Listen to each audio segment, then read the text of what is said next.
Hello, beautiful souls. Namaste. I was contemplating. What's the word I'm looking for? It's morning. My brain's not with me yet. Reflecting on the weather we're having right now. And it brought a message. So, I live in the Pacific Northwest. And obviously winter is supposed to officially go all the way through March. But we've had a pretty mild winter. And I had said early on that I'm betting that means we're going to have a late winter. And here we are, middle of February. We finally got some snow. You can probably see it in my background there. If you look, you can see the snow on the ground. Whoa, a seagull. That's weird. Anyways, and it got me to think. Also, by the way, yesterday was the Chinese New Year fire horse. So if that resonates for you, I recommend looking that up. The message is, I didn't get the full message. It's going to come through as we're talking. But the quick message I got was regarding the change in seasons and how we can get very complacent and used to things being predictable. And the problem with that when we do that, because if you think about the change of seasons, we have calendar dates that we go by as human beings. And that's even a whole nother thing in itself, because the typical calendar we use now, if I remember correctly from history, was changed with the Romans, changed the calendar system. Because before that, we used to go more by nature. We would go by the actual seasons. We would go by the moon cycles. And that actually helped us stay more in tune energetically with Mother Gaia, because we live here on the planet, right? And when we try to streamline it and make it more rigid with exact dates, and we try to control it, that's when we begin to see that things don't always behave the way we expect them or want them to. And that is a misalignment with the divine. Because the divine is not the one that says you have to be on a strict timeline, you have to be on a strict this or that.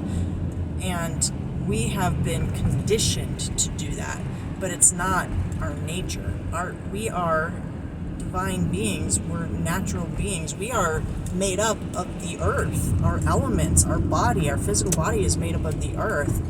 We are meant to be in tune with that. So what happens is we get out of whack, we get out of alignment. I'm watching how this weather is just kind of all over the place right now, and it's just reminding me, like, people don't know how to handle change. They don't know how to flow with it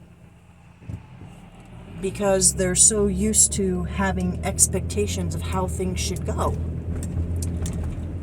The one thing that I'm always reminded of when we have a nice snow like this is when I walk out of my house in the early morning and we have a good layer of snow and it's early in the morning.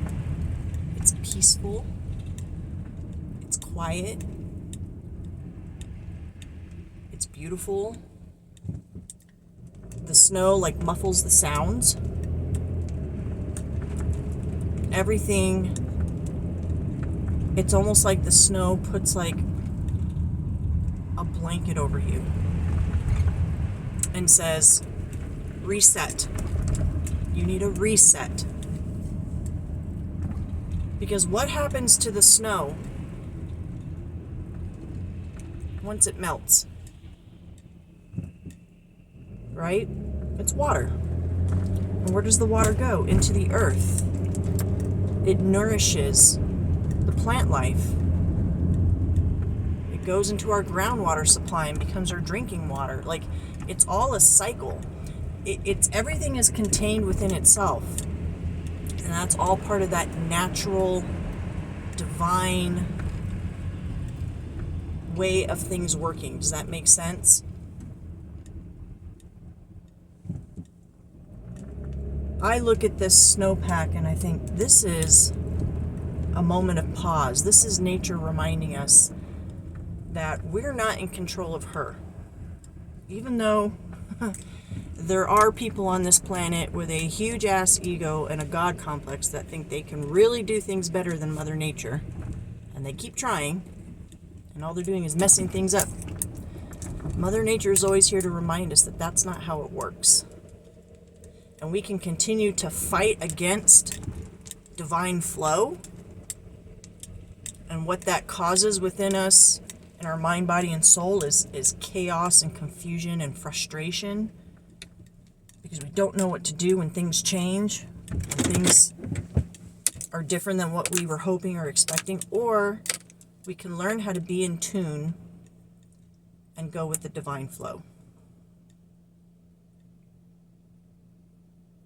Oh, I heard that's the message. Okay, they don't want me going any further than that. That was a short one. Well, I hope this message makes sense and that it resonates, and I know that it'll reach who it needs to. But I want to thank you for your time, and I hope you guys have a wonderful day. Namaste.